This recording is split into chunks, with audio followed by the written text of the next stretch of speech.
सभी विधि के विद्यार्थियों का पुनः ये लेक्चर में स्वागत है। आज हम हाई कोर्ट के क्षेत्राधिकार और शक्तियों के बारे में संक्षिप्त में पढ़ेंगे, क्योंकि ये भी कभी क्वेश्चन आता है कि हाई कोर्ट के क्षेत्राधिकार क्या है, शक्तियाँ क्या है। मैं डॉक्टर राजेश कटवानी पुनः ये लेक्चर में आप सभी विधि के विद्यार्थियों का स्वागत कर रहा हूँ। एग्जाम की दृष्टि से बहुत ही इंपॉर्टेंट क्वेश्चन है, वो ध्यान से पढ़ना है।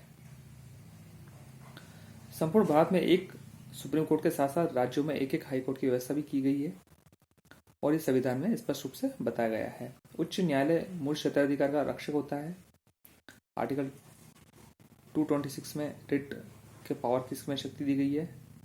वह भी सुप्रीम कोर्ट के समान व्यापक क्षेत्राधिकार और शक्तियां रखता है। हाई कोर्ट को निम्न क्षेत्राधिकार और शक्तियां प्राप्त है। पहला है कोर्ट ऑफ रिकॉर्ड यानी अभिलेख न्यायालय की शक्तियां या क्षेत्राधिकार।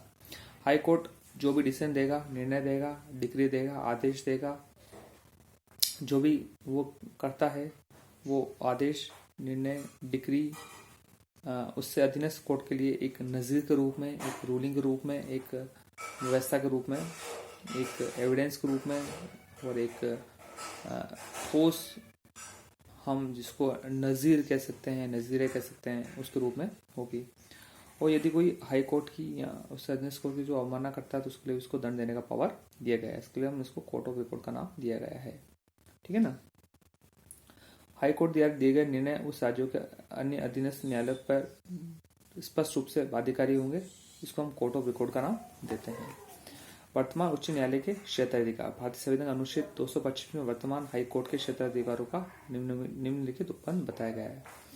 इस संविधान के उपबंध के अधीन रहते हुए इस संविधान द्वारा समुचित विधानमंडल को प्रदत्त शक्तियों के आधार पर उस विधानमंडल द्वारा बनाई गई किसी विधि के उपबंधों के अधीन रहते हुए किसी विद्यमान उच्च न्यायालय के अधिकारता और प्रशिक्षित विधि तथा हाई कोर्ट में न्याय प्रशासन के समय समय पर न्यायाधीशों को अपनी शक्तियों का यूज करने का पूरा पावर दिया गया है, जिसके अंतर्गत न्यायालय के नियम बनाने की शक्ति भी उसके पास है। उस न्यायालय के जो भी न्यायाधीश होंगे वह समय समय पर नियम बना सकते हैं और उनको इम्प्लीमेंट भी कर सकते हैं।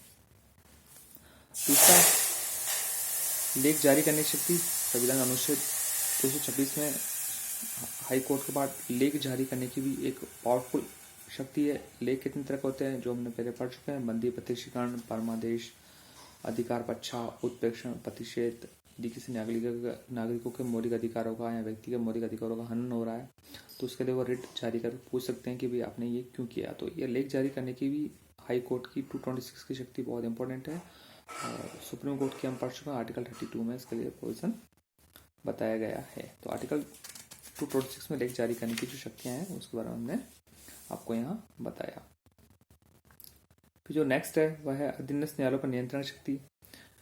संविधान अनुच्छेद 227 के अंतर्गत हाई कोर्ट अपने क्षेत्राधिकार में स्थित न्यायालयों को निरीक्षण भी कर सकता है और उन पर नियंत्रण करने की शक्ति भी रख सकता है कि भाई मामले किस हिसाब से निपट रहे हैं, मामलों का अंबार कितना है, प्रेशर्स डालकर वह जल्दी से मामलों को निपटारा करा सकता है ताकि मामले जल्दी से निपटे, मामले सुचारू रूप से निपटे। तो बहुत सारे ऐसे रीजंस है जिसके बारे में यहाँ डिस्कशन किया गया है, जिसके बारे में प्रोविजन 227 में बताया गया है कि प्रत्येक हाई कोर्ट उन राज्य क्षेत्रों में सर्वत्र जिनसे संबंधित वो कोर्ट से सभी न्यायालयों को अधिकरणों का निरीक्षण व उस पर नियंत्रण करने की शक्ति हाई कोर्ट की होती, जो प्रोविजन 227 में बताई गई है। पूर्वगामी उपबंध की व्यापक प्रतिकूलता पर प्रभाव पड़े बिना हाई कोर्ट ऐसे न्यायालयों का विवरण मांग सकता है, मुकदमों की संख्या जान सकता है, कितने मुकदमे डिस्पोजल हुए वो जान सकता है, कितने मुकदमे आए, कार्रवाई किस प्रकार से की जा रही है। तो जो भी नियंत्रण और पावर की जो शक्ति है वह हाई कोर्ट अधीनस्थ कोर्ट पर यूज कर सकता है। इसके बारे में यहाँ बताया गया है। न्यायालय जिन पर अधिकार रखता है उनके पुस्तकों, प्रविष्टियों, लेखाओं को मांग सकता है, डिटेल दे सकता है, औचक निरीक्षण कर सकता है, व्यवस्था किस प्रकार चल रही है, मुकदमों किस प्रकार निपटाया जा रहा है, उचित रूप से कार्य हो रहा है नहीं हो रहा है। तो उसकी जो मॉनिटरिंग है वो आर्टिकल 227 में हाई कोर्ट के द्वारा की जा सकती है। ये बहुत ही इंपॉर्टेंट है। अतः यह अनुच्छेद हाई कोर्ट को प्रशासनिक अधीक्षण की शक्ति प्रदान करता है, साथ साथ न्यायिक अधीक्षण की भी शक्ति प्रदान करता है।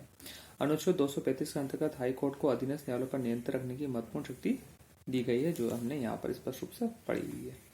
फिर आर्टिकल 233 में इसकी सलाहकारी शक्ति के बारे में भी बताया गया है। संविधान के अनुच्छेद 233 के अंतर्गत हाई कोर्ट को सलाह देने का क्षेत्राधिकार प्राप्त है, जबकि सुप्रीम कोर्ट को आर्टिकल 143 में 143 में, उसमें 233 में भी इसका सलाहकारी शक्ति के बारे में बताया गया है। उच्च न्यायालय को इस क्षेत्राधिकार के अंतर्गत किसी भी जिला न्यायाधीश की नियुक्ति, उन्नति, स्थानांतरण आदि के संबंध में राज्य को राज्यपाल की सलाह देने की महत्वपूर्ण शक्ति प्राप्त है। इसके अतिरिक्त राज्यपाल भी अन्य न्यायिक सेवाओं के सदस्यों की नियुक्ति के संबंध में या विधि का कोई साधारण प्रश्न हो तो उसमें उसकी सलाह मांग सकता है। तो आर्टिकल 233 जो है वह जिलाध्यक्ष की नियुक्ति, उनके सदस्यों की नियुक्ति, विधि का कोई साधारण प्रश्न, विधि का कोई सार्वजनिक प्रश्न है, जो भी है इस संबंध में उससे शक्ति और सलाह मांग सकता है। तो सलाहकारी शक्ति का प्रोविजन है वो है 233 में हाई कोर्ट के बारे में बताया गया है। प्रबंध संबंधी अधिकार, हाई कोर्ट को प्रबंध संबंधी अनेक क्षेत्राधिकार दिए गए हैं जो समय समय पर अपने अधीनस्थ जो कोर्ट हैं उनके लिए कर सकता है। राजस्थान में हाई कोर्ट जोधपुर है, वो अपने अधीनस्थ जितने भी डिस्ट्रिक्ट्स में जो डीजे है, एडीजे हैं, जगह जगह पर उनकी जो व्यवस्था है, उनका अधीक्षण है, उनका प्रबंध है, उसके लिए भी वो जान सकता है, व्यवस्था कर सकता है। नियम बनाने की वो शुल्क निर्धारित करने की शक्ति, जिसने आपको बताया हाई कोर्ट को विभिन्न नियम बनाने के व निर्धारित शुल्क करने की शक्ति प्राप्त है। अनुच्छेद 226 के अंतर्गत हाई कोर्ट निम्नलिखित कार्य करने का यह अधिकार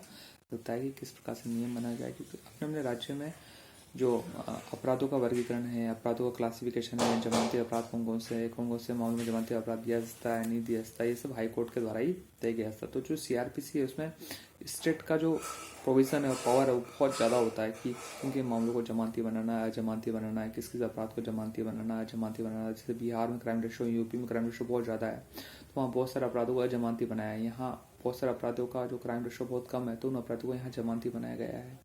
तो बहुत सारी जो व्यवस्था है, अधीक्षण है, नियंत्रण है, मैनेजमेंट है, सब हाई कोर्ट के द्वारा ही तय किया जाएगा और हाई कोर्ट तय करके ही स्टेट गवर्नमेंट द्वारा उनमें प्रोविजंस या अमेंडमेंट किए जाते हैं। तो इसमें इसका बहुत बड़ा रोल होता है। तो इस समय हमने कुछ संक्षिप्त में हमने ऐसी शक्तियाँ देखी। नेक्स्ट शक्तियों के बारे में नेक्स्ट लेक्चर में विचार करेंगे। Okay, thank you all.